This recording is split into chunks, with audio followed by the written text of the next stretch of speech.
Once again, my friends, my name is Robert Antoinette, along with the lovely Constance Carter. And we believe that for every situation, there is a conversation. Hashtag Conversation Starters Live. Well, Constance, this is a special day. I got some opinions. I got some stuff I want to get off my chest. I'm tired of arguing with you by myself because I'm not winning. And I wanted to bring some more testosterone in the room. And I really want to have an I heard kind of session. Oh, yeah? To set this thing up properly, for those of you who are watching live with Conversation Starters, you know that we love live music. We love to bring you truth. We also like to speak about what's happening now. And for those of you who have been living under the rocks for the past 2 weeks, I need to let you know that you have less than 14 days to decide who you got. When I say who you got, I'm not talking about a versus battle. I'm talking about the election for the president of the United States.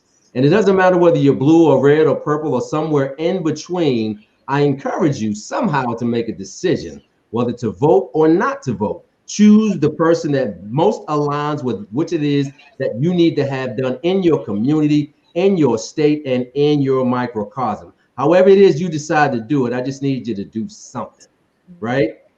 And Constance, I know for sure that there are many listeners out there who are staunch Democrats. I know many listeners out there who are staunch Republicans. Either way you look at it, somebody is standing on a stump somewhere saying that they are this or that. Then one of your super friends, our super friends, made some statements that happen to get around the globe and surface on the internet. Who was that? I don't want to misquote the quote. You know, they always say, don't kill the messenger. Just listen to the message. But our super friend of the hour that we have to bring us into this conversation to clarify some statements that were made. You know, last week or what was it, 2 weeks ago, we talked about Ice Cube, right? Well, we have the prolific, infamous man who needs no introductions. This is the last time I'm gonna call him by his last name. He has reached that rare air concert, that one name like Beyonce. Leon. So for the last time, Conversation Starters Live, I'm going to introduce the man, the myth, the legend, who has come to be a part of our conversation, Mr. Boyce Watkins. How are you, sir? I'm doing very well, very well. I'm so happy to talk to y'all again. Y'all got me cracking up over here. I love your show, by the way. It's really, really good.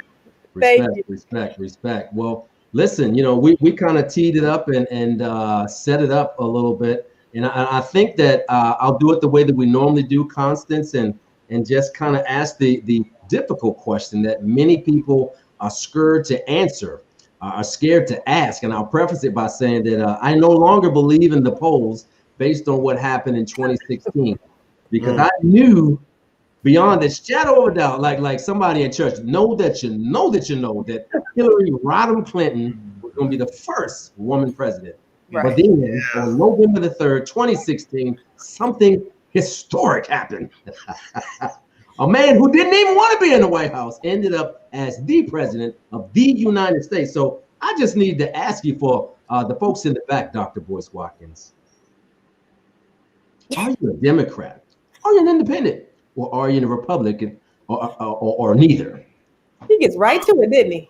I just go right at him. I'm going to definitely say I'm independent. I don't believe in giving my loyalty away when you haven't earned it, period. You know, that's just what it is. You know, I know not everybody agrees, you know, with my opinion, but that's why they call it my opinion, not your opinion, right? You know, and that's what it is. You know, so this election is it's a little bit disappointing. It's kind of a sad reminder of just how boxed in so many American people are. I see a lot of emotions flying back and forth. And I mean, I have some emotions too, you know, in terms of my position. So when people ask me, you know, am I voting for Biden or Trump? I say I'm voting for Black people. That's it. That's where I live. That's where I'm staying at. And that's that part. You know, Rob and I get into knockdown, drag out fights over politics. They said you should not mix politics with business. And, you know, we don't lean different ways. It's just I think I'm a little bit more objective because I think Rob may be a staunch Democrat. Are you a staunch Democrat, Rob? No, see, this is where the argument ensues, because the reality is, Boyce, is that I never had the word independent articulated until some years ago, because there are some issues where I'm more conservative leaning, and then there's some other issues where I'm a little more liberal. It just depends on what we're talking about. Let me tell you the argument. He told me to lose his number and never call him back. Oh, he did not do that. He did not. I don't believe he would do that. He told me to lose his number. That's how heated the conversation got, because I am a proponent of being a free thinker, an independent thinker, and I believe that, like you, African Americans, we just give our vote away. The Democratic Party has bought and sold us, and they've done that based upon welfare. They give us some welfare, and we vote everything, all of their policies, and there's nothing specifically outlined for us. You got the LGBTs, they have a plan for them. You got white women, they have a plan for them. You have working, middle class white men, they have a plan for them, but they don't have a plan for us. And nobody has articulated really a clear plan for us. And I'm with you on, listen, I watched the debates, and it was like watching paint dry. It was, and I was like, this is what we got, huh? This is what we got to choose from. And most people, I think, feel that way, and they're going with the lesser of two evils. But I don't feel either of them are really qualified to lead us. No, they're not. And I think it's maybe we think about the presidential election more than we should, right? Okay.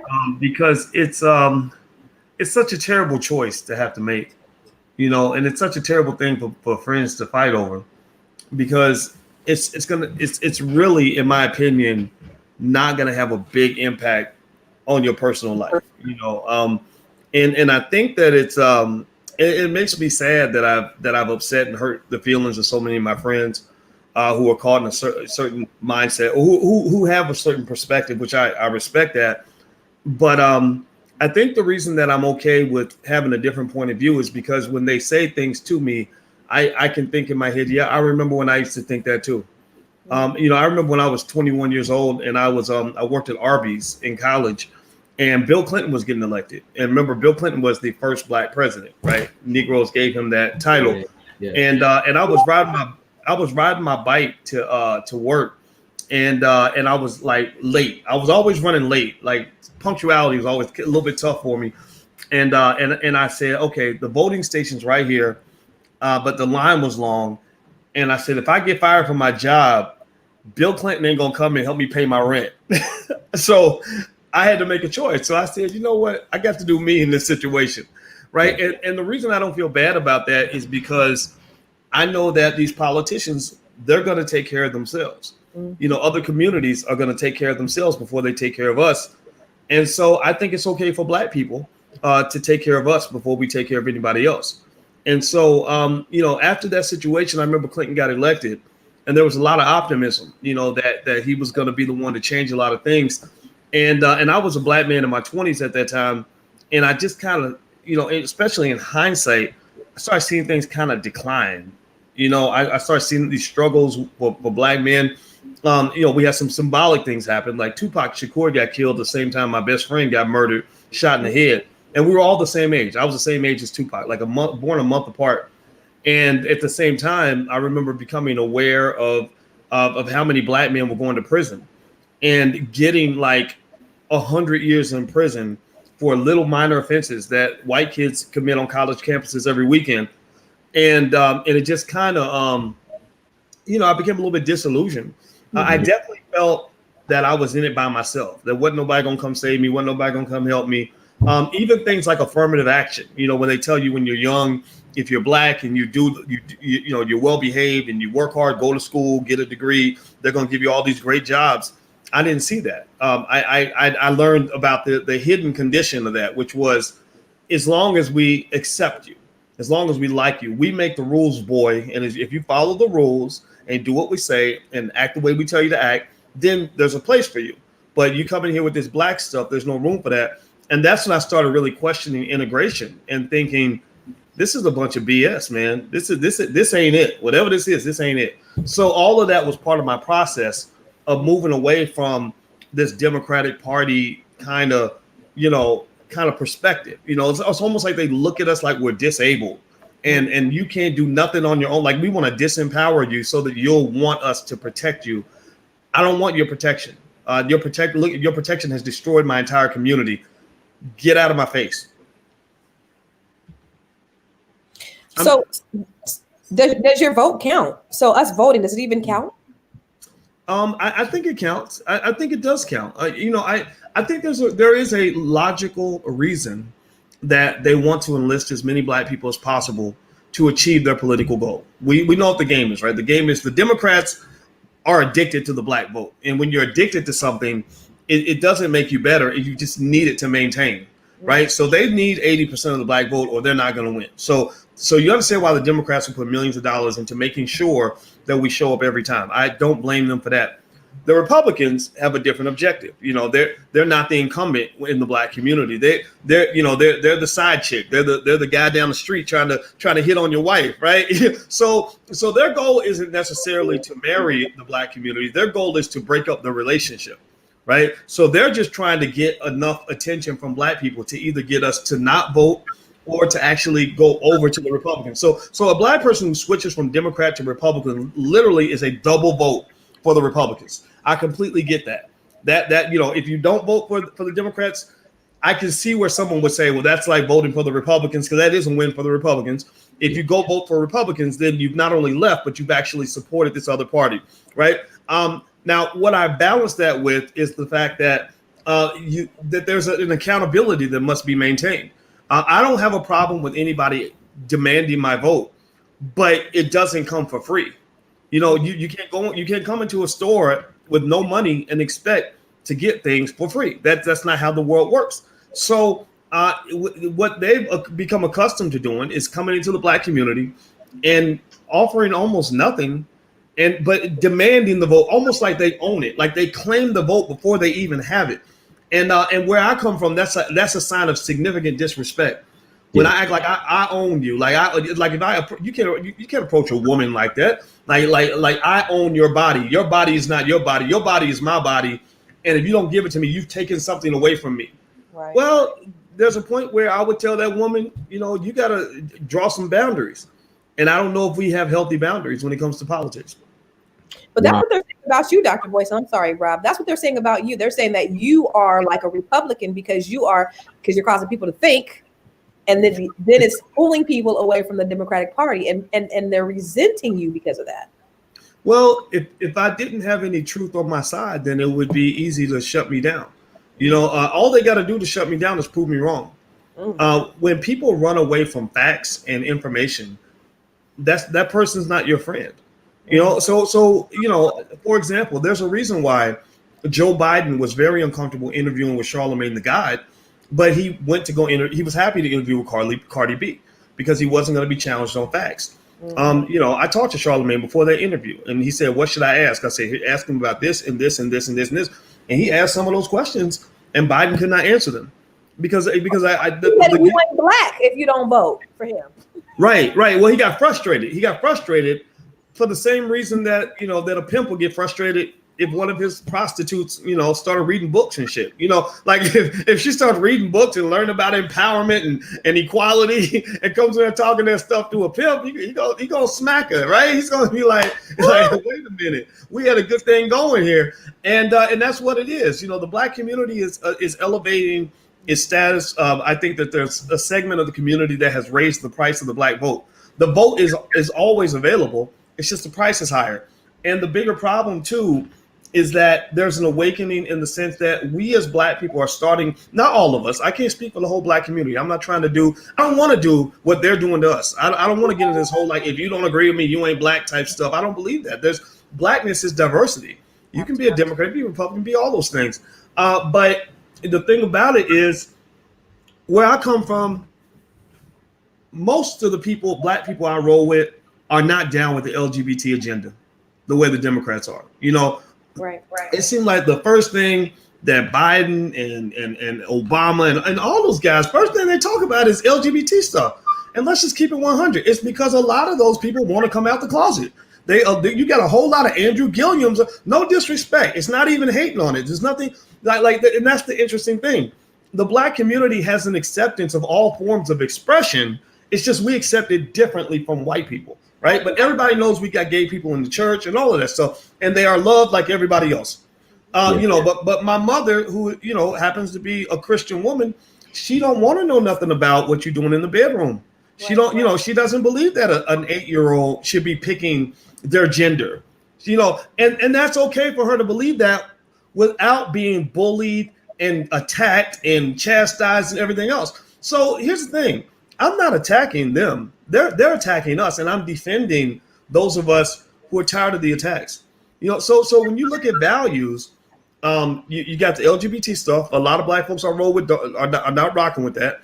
Hardcore gangster white liberal feminism, they're not with that. We have strong. We know we got amazing Black women in the community. You ain't gonna punk our best women, right? The best Black women are not women that are gonna just sit around and let some man just push them around. But they understand the value of femininity, gender roles, family, things like that. When Black Lives Matter, which is the flagship organization of the Democratic Party, when they're saying on their website that the first thing they want to do is dismantle the nuclear family, well, I don't want to do that, because as a Black man, dismantling the nuclear family to me says that you're trying to put me out of the house, right? Yeah. So that's why it's not a coincidence that the first segment of the uprising is coming from Black men, and here's another point. I'll make this point and I'll be quiet on this, but there's a gender specific reason that they are very frustrated with Ice Cube and as well as the other men that are with him. It's because they're not accustomed to the Black community having masculine leadership. They look at the Black community as a fatherless, feminized community. And so if you think about it, the best analogy is, imagine if R. Kelly is trying to go sleep with your daughter. He's going to come in the house. He's going to be singing sweet nothings in your ear. He's going to charm the hell out of everybody, charm the mama, bring some gifts, pull up in a Mercedes, take the family out to dinner, go to church with everybody, because he's really trying to get with your daughter. Well, if the daddy comes home and he sees what's going on, well, he's going to put a stop to all of that shit. Right. He's going to start asking uncomfortable questions because he's going to see right through it all. Mm-hmm. And so in the Black community, what they're dealing with is the fact that daddy's home now. Mm-hmm. When daddy's home, you ain't going to get away with the same BS. You might still be able to date my daughter, but you're going to have to answer some questions that I asked you while I'm polishing my shotgun so that we can make sure that there's an understanding. And that's what it is. And that's so what you're seeing is old fashioned racism. Remember, slavery and racism was mostly man against man. The goal was to break down and to destroy the Black man so you could just have control of the community. So now the Black man is rising up, and the Joe Bidens of the world are pissed off about it. And that's okay. They can be pissed off, but we're still going to continue to move forward. Yeah. So Dr. Boyce, those of you who are listening to Conversation Starters Live, we appreciate you being a part of this conversation where we are speaking with the voice. I would say Dr. Boyce Watkins, but he is in rare air now. He's going to be known by one name from me, and we're going to call him the Voice. The Voice. You said so much that I want to unpack some of it. You are blowing up the comment. I mean, we got people writing whole paragraphs. I can't, if I put it on the screen, it will take the whole screen. So you have certainly stepped on some toes, Pastor Boyce. And the one thing that I want to say out loud, my first visceral reaction was, oh no, you didn't say something about the LGBT community.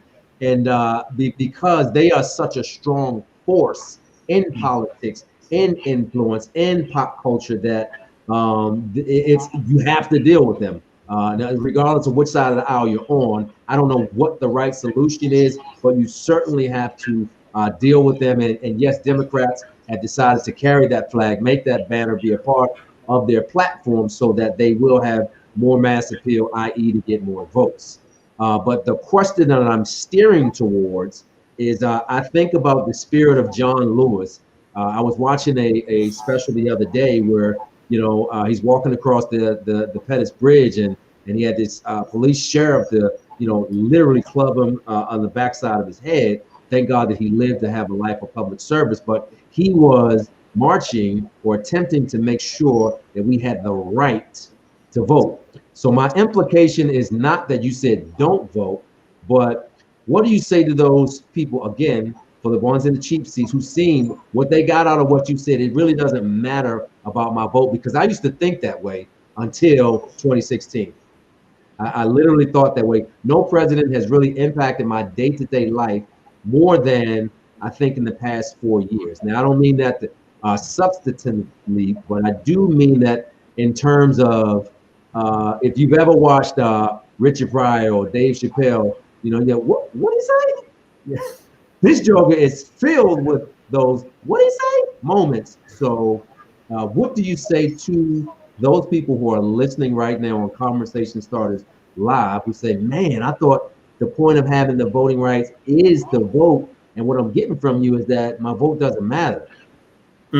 Well, I'm not here to say your vote does not matter. I want to make that clear. What I will say is that when you talk about when it's curious that they love to invoke our ancestors into the conversation when it benefits them, but they don't want to address my ancestors when I want to talk about reparations. Yeah. Both parties have not even said the word reparations. They feel like, I guess they feel like that's a trigger word, avoided at all costs. Dr. Julianne Malveaux snuck in and got an interview with Barack back when he was running, and she asked about reparations. He ended the interview immediately. He did not want to address that topic. And so this is part of their game plan, right? How they're carrying the ball down the field. And so I think that when you're talking about the spirit of John Lewis and ancestors dying to vote, first off, I think that they are overstepping their boundaries when they try to tell me why my ancestors died. I don't want you to talk about my ancestors unless you got something to say that's going to benefit all of us, not just you. So just keep their name out your mouth. You haven't earned that right. Now, when people ask me what do I think my ancestors died for, well, many of them were just killed, right? When you get killed, then somebody says, well, what did you die for? Well, because somebody killed me, right? That was that, right? I mean, but to your point, we're not here to say voting is not important. I think that the question becomes, if you're going to speculate on things our ancestors might have sacrificed for, I think they didn't necessarily just sacrifice for voting, or definitely not just for voting for the Democrats. I think they sacrificed for us to have freedom. Right? And the question is, what is freedom? Well, freedom, simply put, is doing what you want to do. Right? So that means that if I choose not to vote, then, well, I got the right to vote. I can show up if I want to. If I don't want to, that's okay. I don't need to be persecuted and attacked and beat up and yelled at and screamed at and all this other stuff. No, I'm gonna do me, you do you. Leave me alone. Right? I think that's okay. For especially for all my friends that disagree with me, I hate it when they think I'm gonna get offended because they have a difference of opinion, because that's what makes the world go around. You're supposed to have differences of opinion. Now, in terms of voting, I did shift my position a little bit in that I am going to vote, right? Just because, it became it became a tiny issue that I didn't want to create additional, division, right? So I said, you know what, I'm going to vote. But I'm going to vote down the ticket for the candidates in my local election. When it gets to president, I'm going to write somebody in. I'm not voting for Biden. I'm not voting for Trump. I cannot vote for Joe Biden because I will not ever support a man who has incarcerated and killed that many Black people. Time out. Whoa. Stop the press. So yes, I love I need you to repeat that for somebody. They missed it. What you said was you're going to vote down ballot. And I'm a big proponent of making sure that you lock up the legislative branch, because they actually make laws. The executive branch is going to be what it's going to be, but you better be very, very careful about what's happening on the down ballot. So can you repeat what you said? Because all people are going to hear, they're going to repeat, retweet, read whatever, is that I ain't voting for Biden. And what you said was, I will wait till I get to that point, write in a name of my choosing, but I will make sure that I pay close attention to the down ballot. Yeah. Professor Eddie Glaude laid that idea out, and I thought it was a great idea. I said, I think I'm gonna do that. Because I don't have a problem with supporting things in my local community. Today I got some text message about all the restaurants and bars being closed in Illinois because of COVID lockdowns, and they're not getting any support. So I was like, you know what? I'll sign that petition, right? Because I do believe in being involved in things that you can be connected to. When it comes to the White House, though, I'm so saddened by what we see, and not just by what's happening, two old men fighting or whatever. That's no big deal to me. But the way it's dividing this country, the way it's dividing our community, that makes me sad. I have friends that I've had for years that I think I might have lost their friendship because of some stupid politics from some politicians who don't give a damn about either one of us. That part, yeah. That makes me very sad, and I don't think that's I personally think some of that stuff we got to realize some of this fight is not our fight, and what happens is if you look at the history of how the leftists and the people on the right, meaning the Marxists and versus say the fascists, have always fought, all throughout Europe, going back 200, 300 years. They just kind of have this ongoing battle, and what they do is they will use whatever we're dealing with as a catalyst to help them pursue their cause, right? So, the people on the left, the Marxists, communists, Antifa, all that stuff, they kind of just have this ideology that says, we don't like authority. We don't like capitalism. We want to destroy it all. We want to destroy society, the anarchists, all that, right? And then on the right side, you got the fascists. You got the Trumps and the Republicans or whatever. And they're more connected to Hitler, Mussolini tradition, right? And they have another worldview.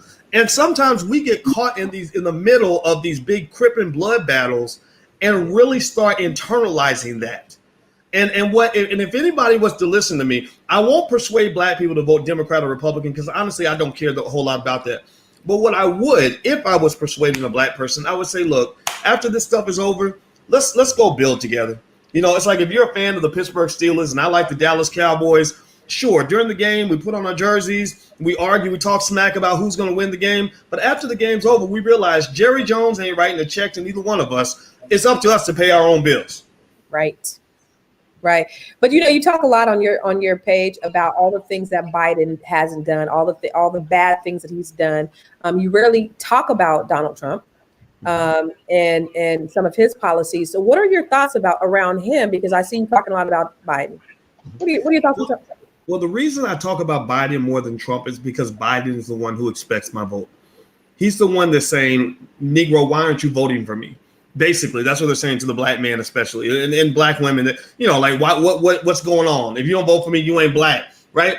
So if somebody, it's like again, maybe I don't know. If somebody's like nagging you about something, like, come on, why don't you sleep with me? Why won't you sleep with me? Well, then you're gonna talk to them and be like, I'm not gonna sleep with you because you stink and you're a mean person and whatever. You know what I mean? Like, you're gonna tell them. You're not gonna go find the person that isn't asking you for anything and talk about them. Right? You're not talking about, you're not going to talk about the person down the street. You're going to talk about the person that's in front of you.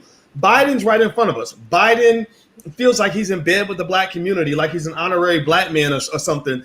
And so, that's where I just repel that, right? Trump isn't really asking. I mean, maybe he's asking for my vote, but I haven't even thought about asking for or responding because I never thought about giving him my vote. I never thought about voting Republican, right? So in a way, if you compare it to a relationship, if a woman is upset about the quality of her relationship, she's going to go talk to her man again and again and again to see if he will listen. And then if he says, well, why are you nagging me? Why don't you nag the guy down the street? Do you really want that? Right. Like, because when she starts talking to the man down the street, pretty soon she'll be fucking the man down the street. That's so right. Is that really what you want? Like, you really want her taking her problems to him and crying on his shoulder? Seriously. So that's what I'm saying. So remember with Ice Cube, excuse my French, I hope it's okay. Okay. But if you think about it, with Ice Cube, he wanted the Democrats to come through. He went to them first and he said, look, this ain't working. We need a better deal. And they pretty much just said, okay, why don't you do what the other celebrities are doing? Just tell black people to vote. We just need you to go tell black people to vote. And they blew him off. And so he said, okay, well, you know what? Just to show you how serious I am, I'm going to go over here and see if we can get a better deal, because I'm down for black folks. I'm not down for Democrats. I'm not down for Republicans. And the fact that there was such a backlash from so many black people, and also the fact that there were no major celebrities really stepping up to support him, tells you a lot. It tells you a lot about the dynamic of the country we live in. What I would call the slave mindset, in the sense that, you know, you're really fighting hard for this white man's right and ability to oppress your freedoms and or possibility, right? You're literally fighting Ice Cube on Joe Biden's behalf.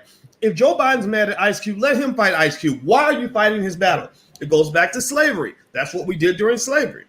Sometimes the overseer was meaner than the master, right? And then when you talk about why the celebrities aren't supporting him, that speaks up on Hollywood and the connection, the linkage between Hollywood, the Democratic Party, and a lot of other cultural values that many black people don't get. So a lot of the celebrities that, you know, that would support Ice Cube if he's putting out a new movie or a new album are not going to touch this political thing because they're scared, because the Democrats have a pretty strong grip. I mean, this politics game is so dirty in the sense that misinformation, propaganda is just a huge tool. And again, if you study this going back 100 years, you'll see that this has always been the case. That's how Hitler went out and did whatever he did to the Jews, and the people on the other side kind of did some of the same things. It's just the dirty game that Eurocentric people play with each other. So truth has nothing to do with any of this. Right. So let me just say this. So actually, I love perspective, right? And we typically we act on whatever our perspective, as misguided as it may be, or as pompous as it may be, whatever it is, we're going to act on, you know, our particular perspective. And what I love about your commentary is that you're asking, I believe, along in the vein of Ice Cube, to open your eyes and ears and not be such a sacrificial lamb to just give away what is rightfully yours, right? And how dare you be upset with me for having a differing opinion, right? While y'all over there playing checkers, I'm playing chess. And I will tell you, when I first heard the post, when I first heard the move, the way that it was sold to me and packaged to me, I did scratch my head like, okay, Q, let me find out a little bit more as to why you did what you did. And, you know, I'm not going to speak publicly, but you know, Constance and I got on the phone immediately, like, hey, what do you think about that? And it was certainly a knee-jerk reaction, because it is such a crucial time, and because everything is on 10, right? The whole country is watching. So anybody that dares take the mantle, take the lectern, stand in the pulpit and make a stance one way or the other, people are listening. And this was an unexpected move. You know, some people were saying, why now? Some people were saying, why Trump? And so I'm glad that you clarified. And Cube, I believe he clarified as well. I'm for black. I clarified it too, Rob. Yeah, you did. And, you know, because you were screaming at me so loud, I couldn't. You know, it was so loud I couldn't hear you. Yeah, it was something like, you sound stupid. No, you sound stupid like that. But anyway, yeah, it was that. But to your point with Ice Cube, it just boggles my mind that this man has a plan for black people, and black people are mad at him. This man is rich. He don't need to do nothing for nobody. He has no agenda. He's good. He ain't got to do nothing for nobody. He is good financially. His kids, his babies, his children, like the next 10 generations for Ice Cube, they're good. He got a plan for black people, and black people are mad, and it blows my mind. He says, I am not a Trump supporter. He's very clear, and people are still saying, Ice Cube's a Trump support. Like, well, hey, Constance, did you see the most recent tweet that I believe Eric Trump put out saying 2 great Americans? And then Ice Cube rightfully, you know, checked them quick. And they immediately took that post down after Cube put his commentary, the footnote on that particular picture. Did you see it? Well, if you remember, one of the first songs Ice Cube put out on his last album was a song called Arrest the President.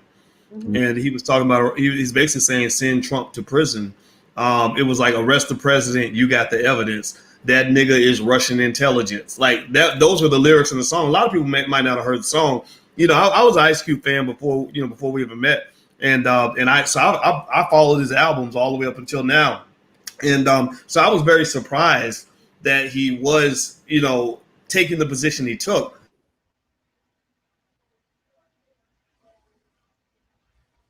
Looks like we may have lost your voice. So if you can still hear the sound of our voice. For those of you who are watching, this is Conversation Starters Live, along with Robert Antoine and the lovely Constance Carter. We happen to be speaking to the incomparable Dr. Boyce Watkins, and we are waiting right now. We have a little bit of a technical difficulty because the internet is going crazy, listening to all the things that we are saying. So I will say this, Rob. Cindy Darby, she said Black people will be their own demise, and it goes back to what Dr. Watkins said about having that plantation mentality. Harriet Tubman said, "I could have freed 1,000 more if only they knew they were slaves." People are trying to help you to free you, and you mad at the person that's trying to help. It really does. It boggles my mind. The thought process. Even DL Hughley is going hard on Ice Cube. Ice Cube need to stick with doing Friday movies and stuff like that. But he has a clear plan. Everybody's trying to discredit him. He's doing it for you, and you so worried about which Caucasian man you want to keep in office that at the end of the day, it's not going to affect you one way or the other. But you mad at the man that's trying to help you out. Think, people. Think. Yeah, it's important that we at least hear exactly what is happening, with regard to Cube. He has the right to say and think and do whatever he pleases. But I think it's just misguided comments because they don't understand. And Cube is bold enough, like the Boyce, to say, this is what I think. And in the way of, they said in the barbershop or in the back kitchen, I said what I said. And we were having this conversation in my office, and Charles, he was saying that there's a clear line between Black men and Black women on this issue. He was saying Black men stand with Cube, but Black women are so caught up with the Democratic Party, the Black Lives Matter, because, like you said, exactly like you said, Boyce, is we have this Black masculinity here, and we're so not used to having it that having it is like, well, what the hell are you doing here? Who are you, and who do you think you are? Yeah, yeah, and one thing that Cube and I agreed on is that it is disrespectful to. I mean, really, talking to the Black community, I compare it just like going to somebody's house or talking to a man who is in a relationship with a woman. Like if you come up and you talk to Alicia, and you don't even acknowledge me, like you ignore me, then I'm gonna be like, excuse me, hey, what's going on? Like it's not, and what has occurred, perhaps, I don't know if it's intentional or not, is that people have just forgotten about the Black man. I think, and if you listen to a lot of the rhetoric, coming from the left, it's really built on a sort of feminized kind of agenda. The LGBT stuff is out front, feminism's out front. The Black man is seen as, toxic masculinity and all these other things. So, it's just one of those things really where, there's going to be resistance. It's supposed to happen, but it's like if you go win a football game, this is what masculine leadership looks like. And I'm not afraid to really say that. I hope that people don't think that I'm talking about some sort of abusive patriarchy. This is just masculinity. But if you think about it, if you win a football game, the other team's going to complain. They're going to get mad. They're going to do everything they can to stop you, but you still run your offense. You still win the game, right? And basically, that fits Powernomics. Actually, if you read Powernomics, Dr. Claude Anderson defines power as the ability to pursue your agenda despite the opposition of others. And one of the mistakes that Black people make, I believe, is that we almost want to make progress with the approval of white America. We take a lot of our cues from white America. Our talking points come from white America. They tell us what's important and what matters. And so, so like this weekend when we had the All Black National Convention, and Constance, you were invited, and brother, I'd love to invite you for next year. It was. Hold on, boy. Did you say? And you too. You over there. Oh yeah, for sure, man, for sure. Well, I met Constance first, but It's all good, brother. I'm Now, glad to know you too, man. Just much It was respect. a great convention too. It always is. Oh, well, thank you very much.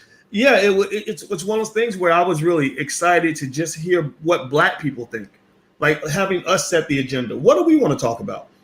Because think about this, right?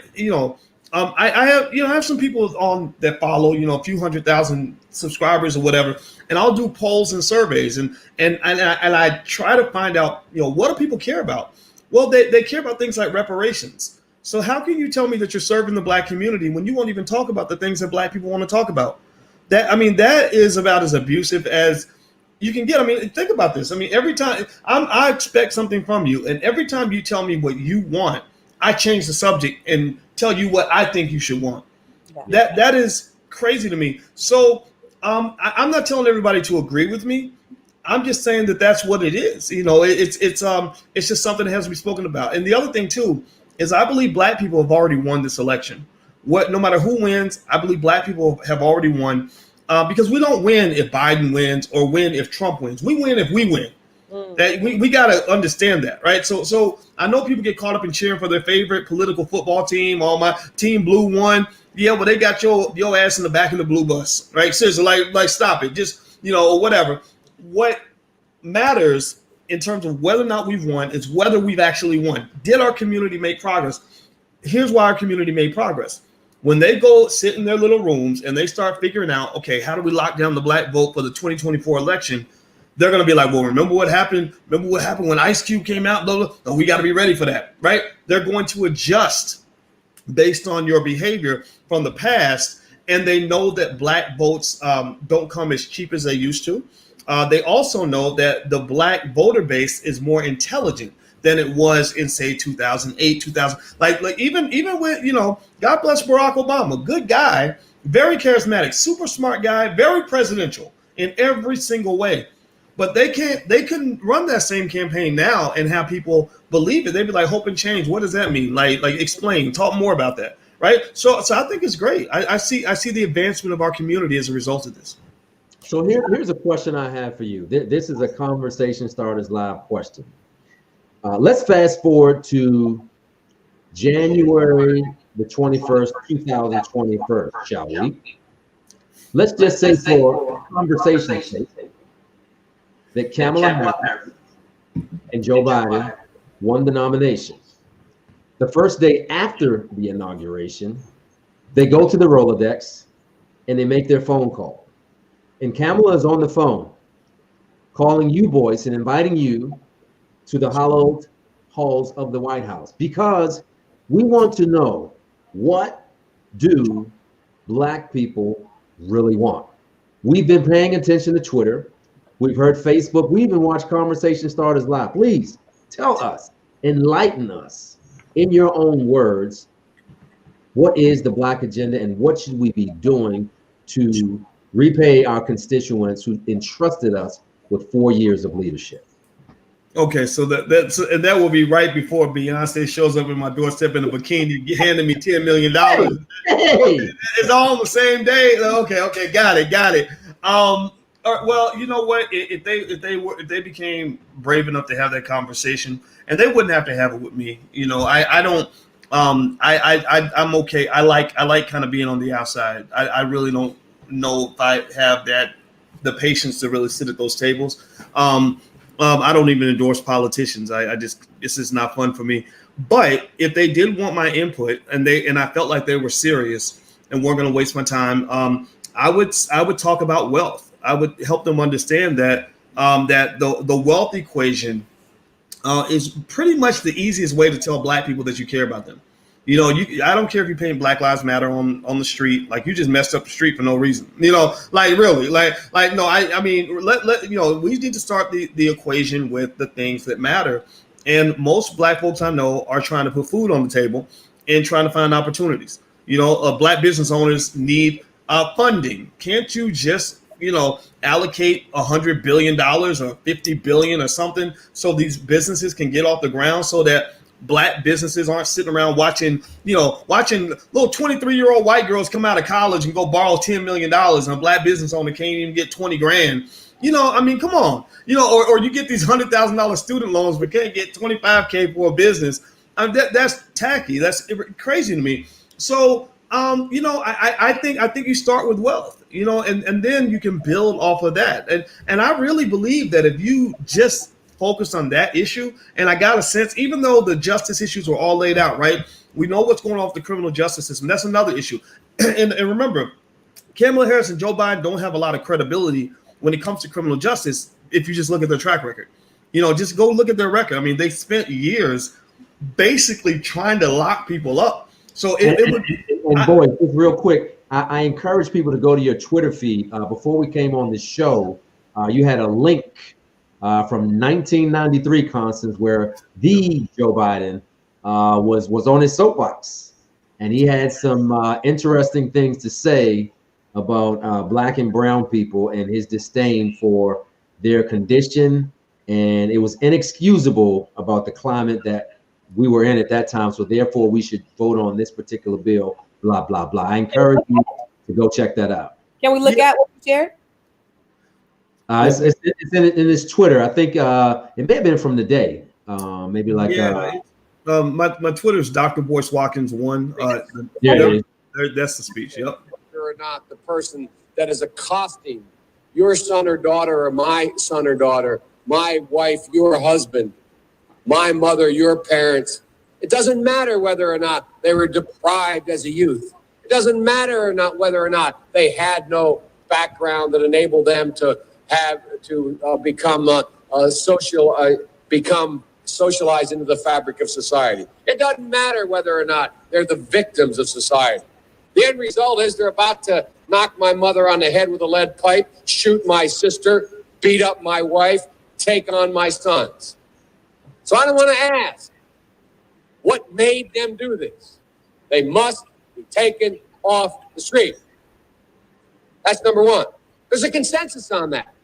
Unless we do something about that cadre of young people, tens of thousands of them, born out of wedlock, without parents, without supervision, without any structure, without any conscience developing, because they literally, I yield myself 3 more minutes, because they literally have not been socialized.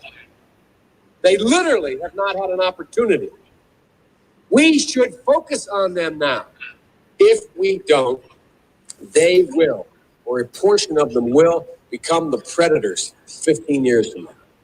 And Madam President, we have predators on our streets that society has, in fact, in part because of its neglect, created. Again, it does not mean because we created them that we somehow forgive them or do not take them out of society to protect my family and yours from them. They are beyond the pale, many of those people. Beyond the pale. And it's a sad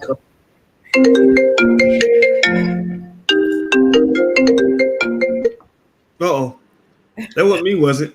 Yeah, why you gotta be so damn important, Constance? I mean, it was getting good. I know, that was my daughter calling. Society.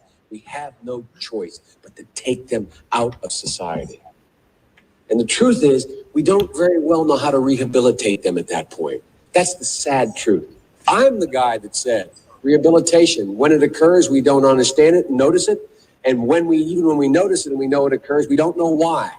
So you cannot make rehabilitation a condition for release. That's why in our system, there's the federal system, you serve 85% of your time. It's a shame, but we don't know how to rehabilitate. But there is a consensus, and I will cease. We must make the streets safer. I don't care why someone is a malefactor in society. I don't care why someone is antisocial. I don't care why they become a sociopath.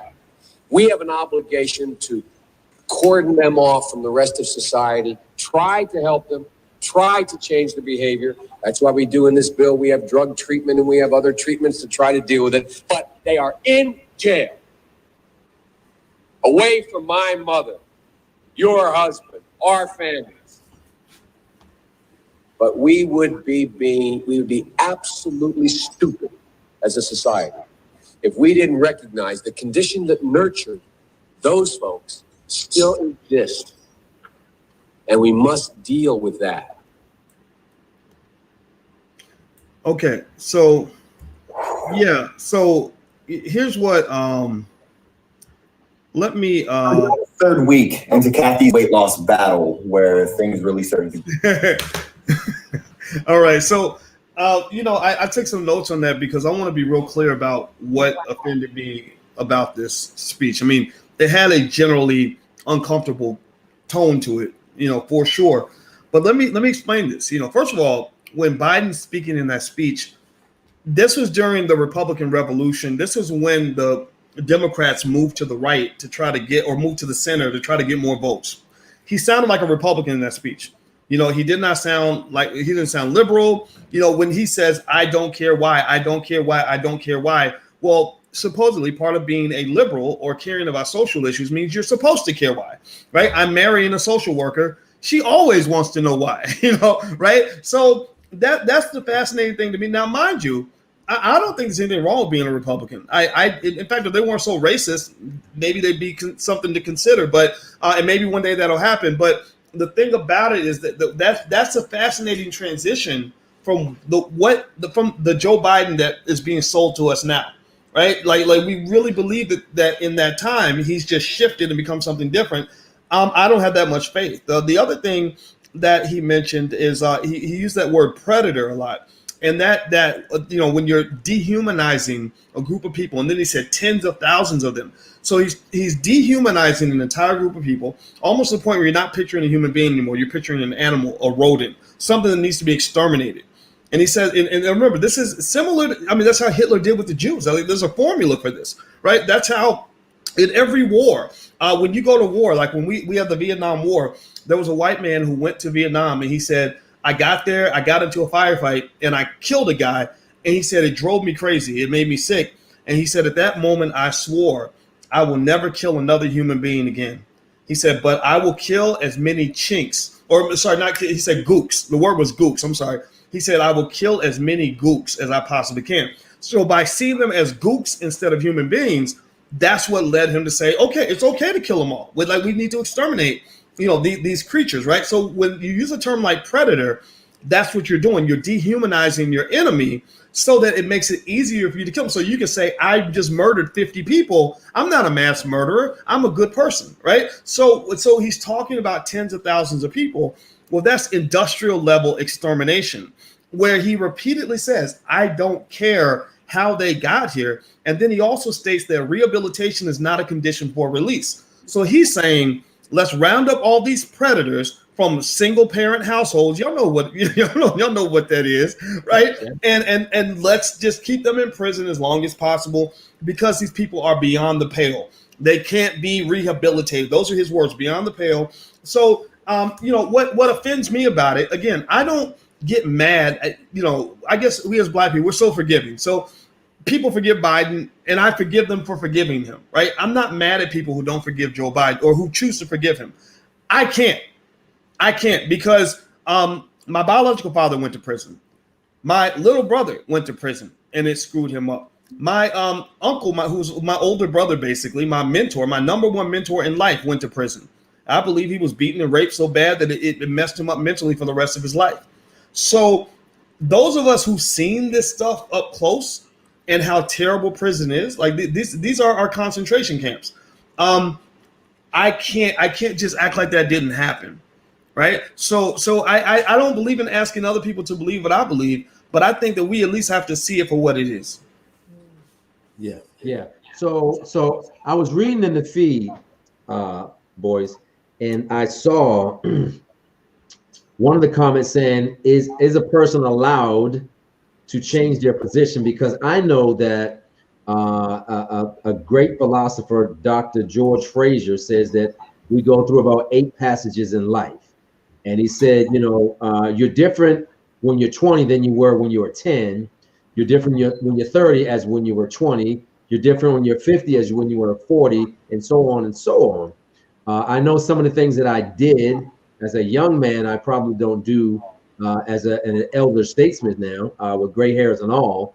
So is it plausible to say that Joe was speaking from his heart and his understanding at that time, however, through education, experience, and having some real application of being enveloped into a set of society that where he's saying, "Whoa, I got it wrong on that one." You know what? I don't say that. I would never say that's impossible, right? People change. I haven't seen evidence of that per se. And here's two things. One, that same amount of redemption that he's allowed to have, that isn't afforded to the 18-year-old who got 80 years in prison as a result of the Joe Biden crime bill. Joe Biden specifically states that rehabilitation is not a condition for release. So even if Joe is a rehabilitated racist, I don't make that a condition of release. I cannot release him of what he did in the past, at least until he corrects what he did. If he corrected, meaning that you have a policy with the same amount of resources and energy applied to reversing the previous policy, then I get it. But if you just say, "Hey, I'm sorry," and you still got tens of thousands of people that are still in prison who were actually sentenced under that very bill, children that haven't seen their father since 1996, then that means nothing. Remember, we talk about we get caught up in words and symbols a lot, and I encourage people to at least take the time to always make sure you know the difference between symbolism and substance, because if you don't know the difference between the two, then talk is cheap. People will always give you the cheap stuff. They're not going to give you the real stuff unless you actually ask for it. You know, and sorry if I got it wrong is not enough. I'm with you. Sorry, got it wrong. Now Black people forgive me and vote for me. That's essentially what he's saying. Oh, sorry, I got it wrong, guys. Yeah. While people are still sitting in jail, right? Yeah. There's some things though on the Trump side that, if he's elected, there's some things that I've read, and I don't know how true they are because I read it on the HBCU page that he was going to be taking the funding from HBCUs. I read an article that said that if schools started teaching the 1619 project, that he was going to defund. I did see that he was going to defund schools, or he was going to take the funding out of those schools. So those types of issues, they bother me because these things, we need funding in HBCUs. The truth needs to be told in the history books. I mean, what's your thought around that? You know what? I've known Trump was a prick since about 1992, 91. I read his book, The Art of the Deal. And at that time, he was just known for being this rich guy in New York. And I just wanted to learn what he knew just because I was trying to figure out my own way as a college student. But I never saw him as a person that would champion Black people. I see him as a guy who is a prototypical capitalist. And there's some elements of capitalism that do feed right into racism. I see him as a guy that is going to do what's best for him, and he's going to do what's best for his friends. Now, do I see him as a Joe Biden style racist? No, they're very different types of racists, if you want to call it that. At the end of the day, it's all a different version of white supremacy. Now, in terms of HBCUs, the only concern I would have about that statement is, the same way I would question that the same way I question his platinum plan. When the platinum plan came out, I was like, that sounds good. $500 billion for Black people, but you've been in office 4 years. Why haven't you done it yet? Right. I mean, come on. You're like, oh, I didn't do anything for the last 4 years, but now if you vote for me, come on. I don't believe that. Right. Well, the same thing should be true for anything that negative that people say he's going to do. I heard somebody say Trump's going to put us in, literally, I heard a lady say that he's going to put us in concentration camps. And I say, he's been in office 4 years. I mean, he's had 4 years to get started on his concentration camp plan. Why hasn't it happened yet? So I think, all I can judge is what I see and what I know and what has actually happened. And to this point, from what I understand, he has not gone out of his way to destroy HBCUs. Now, the 1619 project, I agree. I tend to feel that the 1619 project is a good thing. The problem is, and this is where Black people need to kind of consider, I think, a Black first ideology where we're disconnected from all of the left-right political affiliations. Their disdain for things like the 1619 project, in my opinion, is because a lot of that is funded and supported by white liberals. When we're aligned with Antifa and Black Lives Matter, a lot of the people that, if you listen to them, right, you listen, for example, the Proud Boys. Everybody talks about how racist the Proud Boys are, even though I think they have Black people in the group. But the Proud Boys, if you ask them, like, do you hate Black people? And they're like, no, we don't have a problem with Black people. We just don't like Antifa. or we don't like these activists coming in our neighborhood thinking they can just throw bricks through our windows. And I don't have a problem with that, because if I had a business and you're trying to bust my window, I'm gonna bust you upside your head. So I think that we've got to get out of bed with the liberals. That's the point. Like stop blending liberalism with blackness, because then what happens is the liberals will have a beef with somebody, and they'll come back and say, oh, well, he don't like black people neither. And we'll get all caught up in it, like, oh, you racist, or Trump wants to build a wall to keep the Mexicans from coming across the border. That means he don't like black people. No, I know black people who don't either maybe support a wall or don't give a damn about a wall. We ain't trying to come over the border from Mexico. We live in Chicago, right? We don't give a shit, right? So I'm not telling people that they shouldn't care. Like, if that matters to them, that's fine. But stop tangling the issues. That's the thing. Like, stop trying to, it's almost like a fight where somebody's fighting somebody and they want to pull you into their fight. Like, they want you to get, you know what I'm talking about? Yeah. Byron Allen, actually, I believe it or not, Byron Allen, Judge Joe Brown kind of got on Byron Allen a little bit, because he felt that Byron Allen's whole little thing with Comcast or whatever was a situation where he said, okay, I'm going to trigger black people by making them think that Comcast hates all black people and get the whole black community to come to my fight and fight on my behalf. When really, right. It was just a fight between two companies in court, and that's it, right? Mm-hmm. So that's what I think we want to try to discern, right? So I think that we need black first agendas. Maybe instead of the 1619 Project, maybe we support something else. Remember, 1619 Project came out of the New York Times. That's not a black one. I don't even like black history being taught by people who aren't black. I just don't. Woo! Yeah, I just really don't. I really think they fuck it up. I think that anything they do for us ultimately makes us worse off. Seriously, I can't think of anything liberals have really done for black people that has made us stronger, better, more empowered. And they helped us abolish slavery. Come on, they okay. There you go. Okay, good. All right. Yeah. They did the march on Washington. They walked across. Which by the way was not that one. Let me say this, Constance. I used to think that too, until I talked to a lot of the OGs about that march and who was invited and who specifically was not invited, and how it was an operation that was basically co-opted by white liberals who said we want to get some acceptable people in front of the black people. That's happened all throughout history. Whenever there was like a revolt, like really grassroots from the people that reflected what the people wanted, they would always like use the power of media to position some Negroes at the front of the pack so they could drive the bus off the cliff. So I think the March on Washington, it was a beautiful thing, well intended, but the more I find out about it, the more I started to say, maybe this wasn't really it for us. I think whatever it is, it needs to come from us. I think that's the point. Well, and to your point about integration, that being the thing that, if you look at Black Wall Street, when they were burned down and they were blown up and they rebuilt, what killed Black Wall Street? Integration, right? Because now we don't have to do business with black people. Now we can do stuff elsewhere. And so then our communities go away, and now we're not spending money, and now the dollar stays in our community 6 hours. So to your point, I mean, that very thing. Yeah. Here's the thing, right? Integration can be done well if it's done right. It's like if I do business with you and I own some assets and you own some assets, then we can figure out how to own assets together. But if I do business with you and you own everything and I own nothing, then you basically co-opted me. I've been, colonized, imperialized, right? And I think that's what it is. We were folded into the Americanized version of the British Empire. They just sucked us in and occupied us. And then they weakened us. They disabled us so that we wouldn't have any options, to do things on our own. And we became overly dependent on that system. And so what I just argue is that black people have to go into our own version of a Declaration of Independence.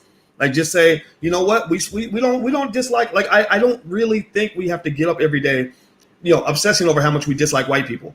I that's a waste of energy. Stop being mad at white people. George Fraser said, white people ain't thinking about you. Right, there you go. Their families, their communities, you worried about them. There you go.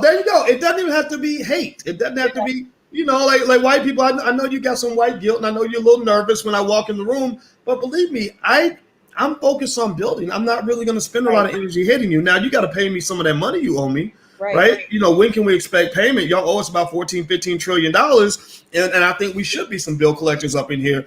But really, it should be laid out also in a way that says, as a condition of my friendship, if you're going to walk around here and act like everything's okay, then you're going to have to put your money where your mouth is. Like, don't just act like we're friends and you ain't wrote no checks. Like, because no, we're not going to be friends until you make things right. Yeah. I think the money conversation makes it really uncomfortable in the room. And the part that upsets me the most is that if you ever took the time to look at how your federal government spends your tax dollars, it would give you a small stroke.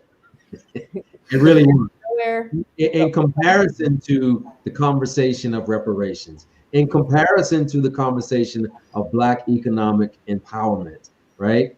It is mind-blowing just to sit here and think about where we are, right? And what we really need to have to further Black people, period, full stop. We get entangled with conversations that are been put in front of us and make us miss the whole point of what we should be talking about, what we should be doing, what we should be requesting, and how we should be taking action. Yeah. I was the first conversation that I ever had with you, Boyce, we were talking, and I was telling you that I thought that Trump was the best president for this time, not because he was a great president, but he was the best president for Black people, because what it did is it opened up our eyes to what's really going on. It opened up our eyes to understand that everybody behind the Black curtain is pretty much the same. The only thing that Trump is doing is he's putting it out there for us to see. And so if we don't wake up, if there was not an awakening during this time period, we will never wake up. We will never be woke, because, you know, it's time for us to be self-sufficient. It's time for us to be independent. The Democrats have had a wrangle on us for so long because of the things that, you know, the welfare and all the, you know, the big government types of programs that are out there that are keeping us on the titty, basically, that are keeping us breastfed and keeping us enslaved or tied to them. And so right now, and especially, you know, it's just a perfect time to be us, because there are so many opportunities. You can do anything on the internet. You can create whatever you want to create. You can be whoever you want to be. If you don't get this right now, and if this time is not shown you about the opportunities and about these other people, they don't care about you. Nobody cares about you. The only people that's going to care about you is you at the end of the day, right? Yeah. I mean, I think that unfortunately, when we're kids, we are taught this false belief that that somehow the world is supposed to care about how we're doing, you know, and that you know, that white people, you know, sit around and figure out how to create jobs for Black men and whatever. And it's just, I mean, no, that's just not how the world works. And I don't think we should be necessarily mad at other people for doing what's best for them. Like I don't really get offended if I hear a white guy say white power. That doesn't offend me, because I say Black power all the time, and I know how the game works. As soon as they ban him from saying white power, they're gonna ban me from saying Black power, because they buy into this equality nonsense. And in this society, there's no such thing as equality. You know, either you win or you lose. You know, either you're surviving or you're not. And so I think for those who get it, and that's what I've concluded, is that some people are able to get things differently from others. Some people have different points of view from others. Some people want to try different strategies, and that's fine. So for those who agree, I say start with number one, accountability. The word accountability goes a long way in your life. You know, the best thing my daddy ever gave me was accountability. My mother too. You know, it was weird, because they kind of raised us in a way where we would take accountability for things that really weren't even our fault. But the thing about accountability is that if you've internalized that as a core value, then you feel so much more empowered. Like, you really get up knowing that the type of day I'm going to have and the type of life I'm going to have is determined by me and what I choose to do. Right. And that's really it. And I think that works. I really do. You know, so I think accountability. I live in this house. I'm accountable for what happens in this house. I got to take care of that woman. I got to take care of those kids. We got to take care of our business.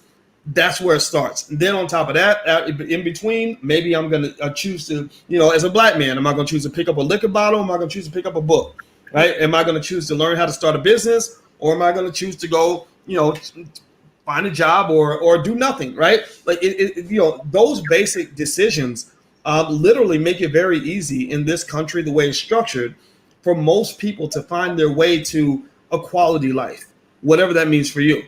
Right? And it's sad that when we say that, people label those as just, oh, you're being a Republican now. Well, no, I don't think the Republicans should have a monopoly on terms like personal responsibility. I think it's okay. Like we can say that too, right? But, it's Robert. Oh, sorry. I thought one of y'all were talking. Your lips were moving. So I think that's that, and to me, that's the essence of what all this is about. It's about saying, okay, let's just take responsibility for us. While the Democrats and Republicans are beating each other up in the street, that's our opportunity, actually. A lot of people don't know that that groups that are oppressed find their opportunity to liberate themselves when their oppressors are not unified. When white supremacy is not unified and divided the way that it is, that's your best opportunity to use divide and conquer in your favor. It's like if there's bank robbers that take over the bank, and I'm sitting there with my hands tied, and I see one of the bank robbers arguing with the other one, I'm gonna definitely play them against each other. And then when they start fighting, I'm gonna sneak out the back door. And this has happened all throughout history with oppressed groups of people. So I think for black people, we should look at what's going on, not participate, not pick sides, but use that to our advantage. So when Ice Cube goes to talk to the Democrats and says, okay, what are you gonna give us?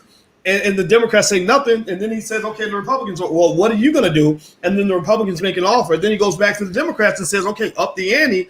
Well, that's great. Because you're using the fact that they are fighting so much, you're using that to your advantage. And it's divide and conquer. They do it. They did it on plantation all the time. They do it to us all the time. Plantation Negroes are playing checkers and not chess. That's why they're mad at Ice Cube, because they can't think beyond the small-minded thought process. And it drives me insane. Like, are you serious right now? You cannot think outside this small thought. And you're absolutely 100% right.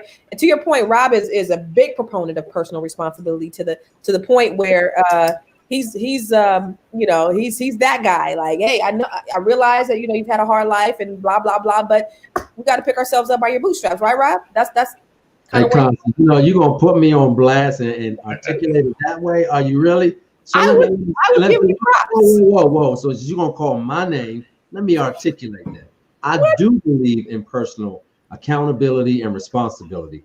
So I know that there is an opportunity for every one of us to be able to aspire to believe in something, to achieve whatever it is that we can. My biggest thing to say, if you can see it in your mind, you can hold it in your hand. I believe that. If you can see it in your mind, you can hold it in your hand. Has nothing to do with your surroundings or how it started out. It's not really how you start with the race, it's how you finish. And I have said to Constance on several occasions that after really looking at history and being reminded of some things that happened and seeing how the deck has been stacked against us, redlining, Black Wall Street, so many things that have happened historically and are still happening right now today, I have changed my tune a bit. However, I still believe that every person, our conversation started with who are you voting for? I believe that you have the responsibility to make an informed decision. Not give your vote just because they're Democrat, not give your vote just because they're Republican, but you got to do what's best for you and yours, period. But Rob, I wasn't calling you out. Actually, what you said is in alignment with what Dr. Boyce says in terms of personal accountability, personal responsibility. That's what he was saying. And no, it sounded like you were trying to clown me. So no. We're gonna have a whole conversation. You know what I'm saying? I think you're saying about me. Yeah, I didn't take it that way at all. I thought somebody's gonna hear that and be like, "This Robert Anthony said all lives matter." You will have all the boys at the barbershop like, "Dude, you give me your black card right now." Well, you know what's really, what's hilarious is there's this whole narrative like, why are so many black people hating on Ice Cube, right? And I'm not saying those people are not out there. We know that they are. But what's funny, and maybe it's because of the bias of our audience or whatever, but I mean, I have about 400,000 or 500,000 people that subscribe like our YouTube channel. I did a survey and thousands of them responded. 96% of them said they support Ice Cube, right? So what it said to me is that not the whole black community feels this way, because this is not a random audience, right? These are people that have a specific ideology about blackness, but he's got a tribe behind him, And what's occurred is that there's a difference between that black people are diverse, right? So you got people that are into the whole, build your own kind of mindset. You got people that are a little more integrationist, they are looking to kind of get those opportunities from whoever. And then you have the elite, and these are the black elite that sits, in media and whatever. And what's interesting is that I was very surprised in that I felt that Ice Cube was actually fighting against the black elite. And I was kind of like, but you made a lot of money. Like, aren't you a part of the black elite? And he explained it. He said, no, I'm not doing what everybody else is doing. And so if you notice it, he's friends with Snoop and Dre and all those guys, but they're having a whole different approach to all of this. Because that was one question I couldn't get past me. I said, you got all these friends that have 20 million, Instagram followers. Why are they not saying anything? And it's really because the hustle is that deep. The game is that deep. Like the cage they built to control black people is, triple thick steel, like with very complex security systems. So it's deeper than we even imagine.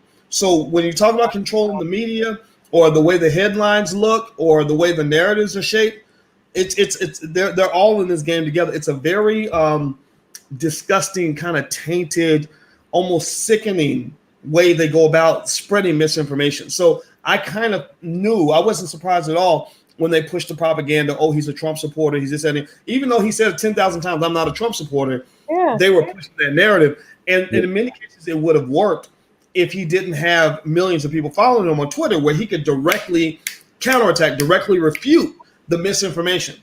In contrast to myself, right? I've got my followers, but I don't have millions of people, right? So when I had that disagreement over the mass marketing of obesity to black people with Lizzo, right? Not with Lizzo. I don't argue with her. She's a young lady. I wasn't trying to fight with her. I was talking about the record labels. Mass marketing obesity as body positivity, when obesity and heart disease and strokes and diabetes is what's killing black people the most, much more than coronavirus. If you add that, the number of people that die from corona does not come close to the number of black people who die from too much fried chicken, right? So when we had that whole back and forth, rather than looking for the nuances in the discussion to preserve my humanity, my right to speak or whatever, as a black man who's not stupid, they did the Joe Biden tactic, which is you reduce the person to a caricature. You take maybe one sound bite, you run with it. You don't even let them defend themselves. You don't even let them talk. Like, think about this. Why do you think Louis Farrakhan, as much as he's always made himself available for white media, why do you think they will talk about him all day, but will never talk to him? Right? Yeah. That's a process. You don't want Farrakhan talking because he's got truth on his side. You know that he's smarter than you. You know that when the people hear him for themselves, they're gonna walk away saying, this guy isn't so bad. Right. So that's how propaganda works. And it's okay that they're going to do what they got to do. They're going to do with their media what they're going to do. That's why, number one, we must build more black media. Independent black media is driving a lot of these changes that you're seeing right now, which is great. Number two, that's why we have to go seek out truth. If you don't seek out truth, then they will feed you lies all day long. Period. Yeah. I love it. So for those of you who are watching Conversation Starters Live, Rob, you're going. I don't know if you have something else on. I don't have anything else on. Better now. Yeah, because you turned your device off. So let me start from the top again.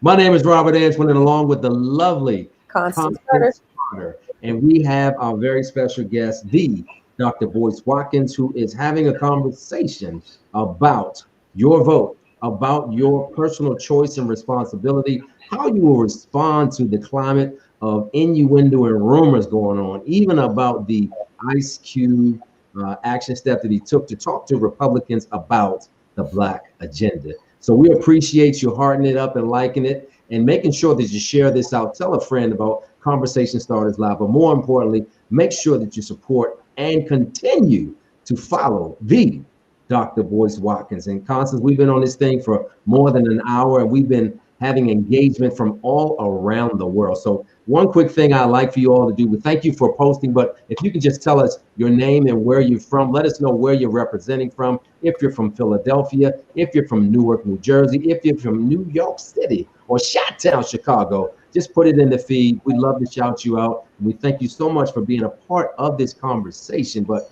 before we go, Constance, I think we should all have some closing remarks about the things that we've said. What is next? We have November the 3rd. That's going to be Election Day. And there are a lot of people who have already placed their ballots and their vote. But there are many of us who haven't. So what will you do? What will you do? Honestly, at this point, even grown folk need some direction. Even grown folk need leadership. Even grown folk need to have that whisper in their ear to let them know which way is up, right? So if you had your closing statement to make, Constance, to those who are watching in Conversation Starters Live, what would you tell them? What would you say? Well, I definitely would tell them to use their right to vote. Definitely. And what's more importantly, and I think we talk about this all the time, is make sure you're voting at a local level, because that's what really directly affects your community. That's what directly affects.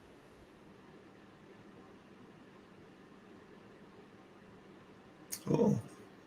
I think we had, so the little gremlins and the Martians are all on the internet.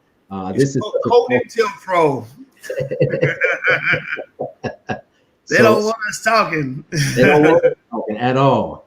So while Constance is working out what it is she has to do, Dr. Boyce, I will just kind of echo some of what she said, some of what you said, but more importantly, don't fall for the okie doke people. Make sure that you are informed. Read a book, read whatever it is that you need to, and have the conversation so that you have a holistic perspective. Some you may not agree with, some that may differ from yours, but make sure that you see the whole story, that you look at the whole picture before you make your decision.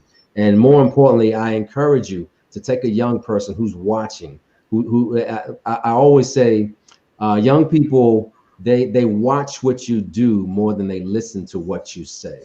They watch what you do more than they listen to what you say. So your action or inaction will form what the next generation does. And I believe that this time, this moment is so critical. So it's up to you to speak loudly in a way with your action steps for all of our young people who are watching. The Constance Carter, you are back, sis. Whoa, she's still gone. Hopefully she'll go out and come back in. Well, that's crazy. And I'll just say, I just want to give a shout out to Alicia Cummings, who said something really funny. I saw the comment. She said, "I can't pick a man. How I'm gonna pick a president?" I thought that was funny. You made me laugh, Alicia. Thank you. Well, you know what, Dr. Boyce, I know that you are off the market. Yes. I know that we can probably call you on again for relationship advice, because that's a big step that you're taking to find the one, and then to be smart enough to make the right decision and do it until death do you part. That is a big step that so many of us are afraid to make. And with the age of the internet, we have made the word entanglement a real part of the conversation. And I'm not really sure what to say about that, except that when you do say I do, I believe it should be until death do you part. So let's try to bring Constance in here one more time. Hey, sis, how you doing? I'm back. What I was happened? a little lonely without you. You know, you got scared. You got nervous. I ain't get nervous. I ain't never scared. I know that. So we want to give you one more opportunity to talk to those out in Conversation Starters Live. Give us your 2 cents. All right, I just want you to vote, but make this time a time where you are doing something different. We know that in this time, you cannot have one revenue stream. Look at trying to build multiple revenue streams. Be your own boss. Go to my website, ConstanceCarter.com. I have an ebook called 7 online revenue streams to fund your $1 million dream. And think of other things that you could do. Go to ConstanceCarter.com and think of other things that you could do to close wealth gap, to build wealth, to build generational wealth. Because at the end of the day, it's not about black or white. It's not about red or blue. It's really about green. And he who has the green has the power. So trust me, your vote will count when you have the money, period. There you go. Well said. Thank you very much. I love how you grabbed your blue Yeti mic and you sound so proficient. I love it. I love it. Well, Dr. Boyce, we are so glad that you're a part of this conversation, and we do need to give you the final word because you have been such an impact to the Black community, to people in general, and raising their consciousness, and specifically talking about wealth creation, generational wealth, and creating a legacy that will sustain itself long after we are with our maker. So please, sir, can you close us out with your final thoughts? Yeah, I'm going to say that we should pat ourselves on the back. I think that Black people have won this election. I think that when freedom wins, we all win. I think that when the Black man wins, we all win. When the Black family wins, we all win. And Black women just got to keep on winning, because y'all been winning for a while, and we are coming together as a community that is going to accomplish great things together, no matter who's in the White House. I say we have we lay out a foolproof Black agenda that can be pursued under any administration. And if any of those individuals who are running for office want to be a part of our community, receive our support, or whatever the case may be, then they should be welcome to do so, because Black empowerment, if anybody wants to help, it should be a bipartisan issue. It should not be Democrat. It should not only be Republican. It should be for whoever's in the White House. So let's focus on family. Family is very important. We got to rebuild our families. We have to, as Black men, so many ways that we want to come through for Black women. And then also we know that Black women are holding each other accountable. And I hope that they continue to do that, and even at the best level that we all possibly can. In addition to that, we educate ourselves. We learn. Fill your head with information, facts, knowledge, critical thinking skills, so that you can make good decisions in your personal life and in terms of your community. And then lastly, you got to go back to economics. We have to, as a core value for our community, as Black people, our core value must be something that relates to the acquisition of assets, the ownership of property, investing, delayed gratification, all the different things that are kind of happening right now have to happen on steroids at a supersonic pace, so that we as a community can take our rightful place on the throne. And then if white people want to sit down with us, then they can sit down with us as kings and queens, not as paupers and beggars, because that's just not who we are. Come on. Kings and queens, not paupers and beggars. What? Yes, Lord. Yes, Lord. Right there, boys. Drop it right there. Well, once again, my friends, we have been entertained. We have certainly been enlightened more than anything. And inspired. All of it. Yes. Yeah, along with the Boyce Watkins. So I just want to remind everybody to make sure that you watch Conversation Starters Live. This Friday, we are with 90s dancehall queen, CeCe Peniston. So hang out with us. Check us out. We're on YouTube. We're on Instagram. We're on Facebook. Where else are we? We're on, and we have a website.